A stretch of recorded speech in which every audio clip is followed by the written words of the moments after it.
It'd be kind of cool. We could even start out with the band or anybody. We can make this an open mic that might want to come up and tell an incident or how they happen to meet Joe Lavinger. And I want to start it off because if I don't, I won't get to say anything. So I'm a kid about 17 years old at North High in Columbus, and a friend of mine is playing bass in Joe's band called the Toontimers. And off and on, with some of the different trumpet players and sax players and stuff that he had, I'd get to fill in or sit in when they weren't playing or different incidents came up. And then there for a while I was playing with them regularly.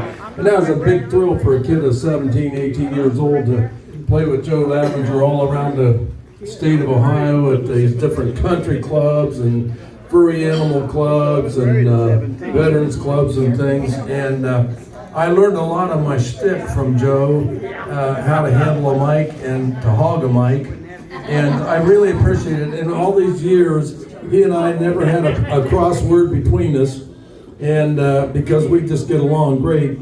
And he's one of the greatest guys I've ever known, and I appreciate all he's done for me and us, and the veterans too. He's just a great guy. So that's my story, and I'm sticking to it.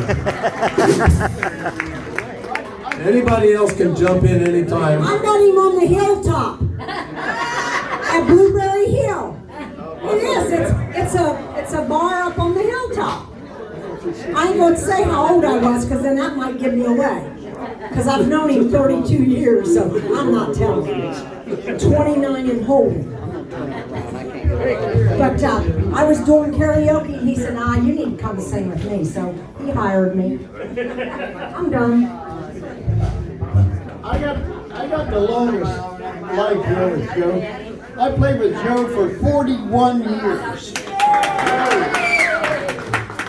And the first time I ever played with him, he called me up and he said he was going to be in Cambridge. This was at about 8 o'clock in the evening. And he said he was going to be in Cambridge and started at 10 o'clock at some beer joint over there. And he said his accordion player was Paul, and was going back to Columbus. And he would meet me on the sidewalk in front of this place. They got there at 10 till 10. We played 10 till 2.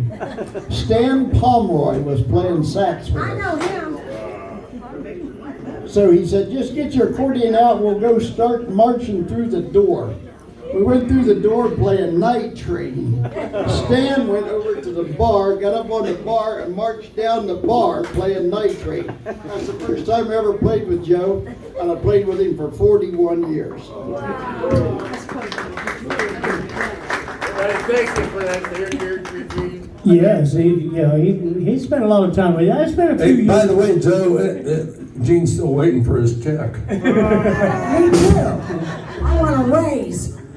I met Joe quite a few years ago, and the first gig we had was over at Lancaster Golf Course, and I was playing two different places, so I had music stuff set up at one club and another at another club, so all I had was some spare, speakers. They stood about this tall.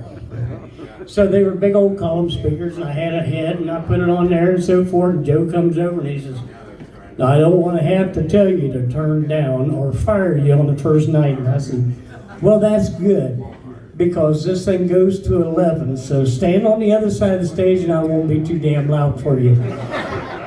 And from that night on, man, we had a good rapport from then on. Love you, buddy.